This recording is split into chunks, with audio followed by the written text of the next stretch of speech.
Okay, today we're going to make some pizza dough. So we're going to start by combining our water and our yeast. This is instant yeast that we're using today, and a little bit of honey in our mixing bowl. Now when I make bread in a stand mixer, I always start with my liquid in there first.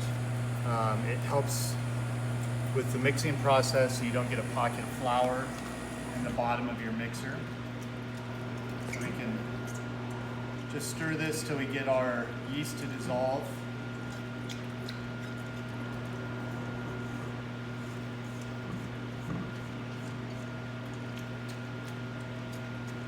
Just takes a little time here to work this yeast in. And I'm just starting with a portion of our water right now, and I'll add more water as we start to mix in our flour.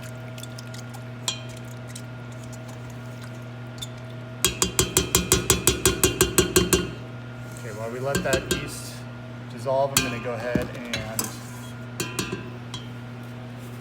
add my salt to my flour. This is bread flour that we're using for this recipe. We're going to combine all of that into our mixer.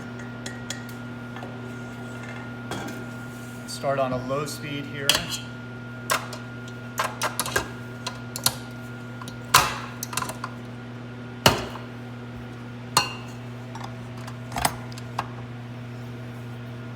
And we'll end up mixing this dough for about 5 to 10 minutes total mixing time. So keep adding water till this comes together.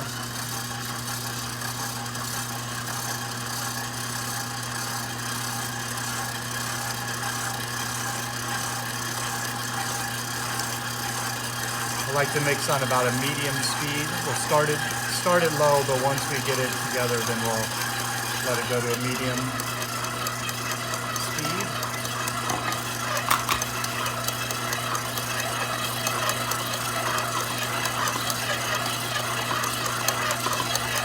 Now don't add more water right away here. Let the dough start to mix, and you'll see it come together, and then it might start to seem a little more moist at that point.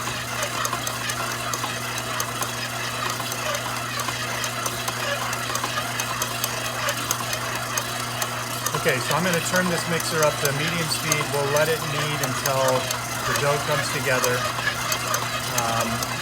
5 minutes. When we take it off, then we're going to let it cool for an hour until it doubles in size, and then we'll take you through the process of forming the pizza dough.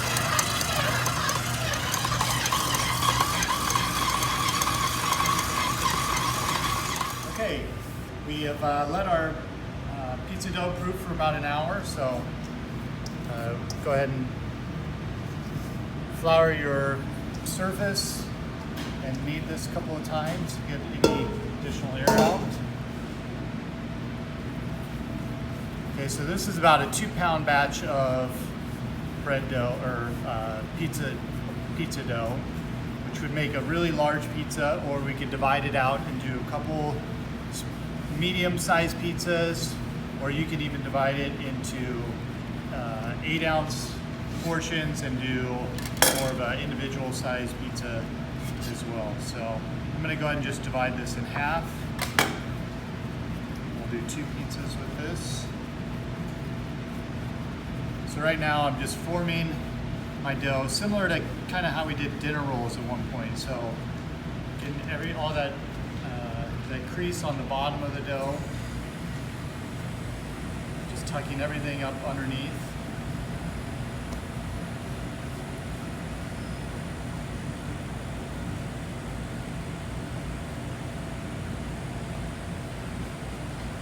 More flour down.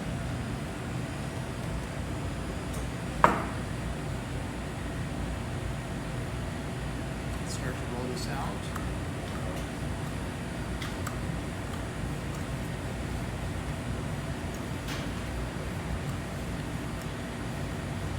I recommend using a rolling pin to start to stretch your pizza dough. Once we get it out a little bit, if you want to use your hands to continue to stretch it and toss it, that's okay too.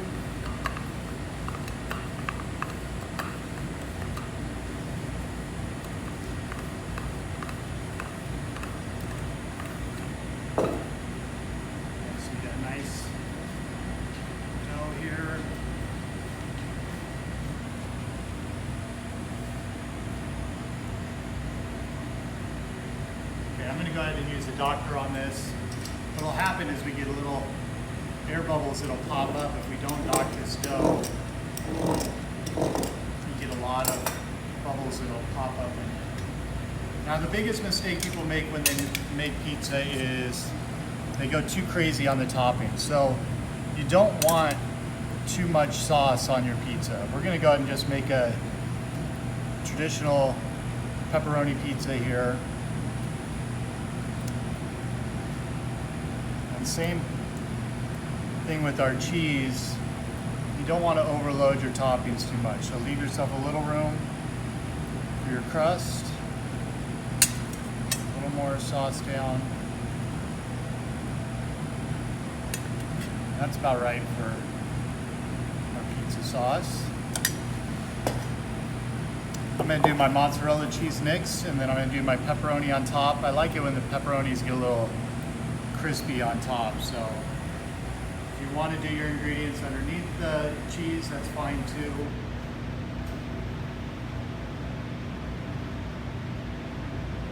Again, with your cheese, don't overload it. You don't go too much.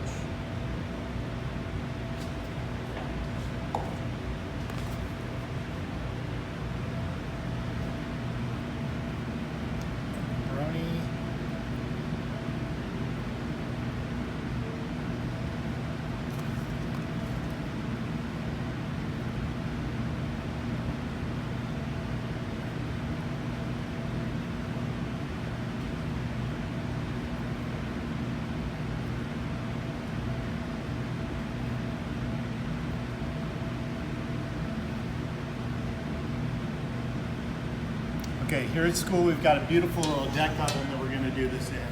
So I'm going to spread out. This is semolina flour. You could use cornmeal, something on our paddle to help keep it from sticking to our paddle. Peel, excuse me.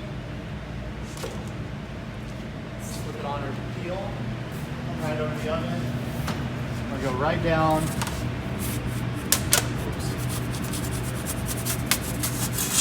The deck of the oven, and we're going to bake that for about 10 minutes.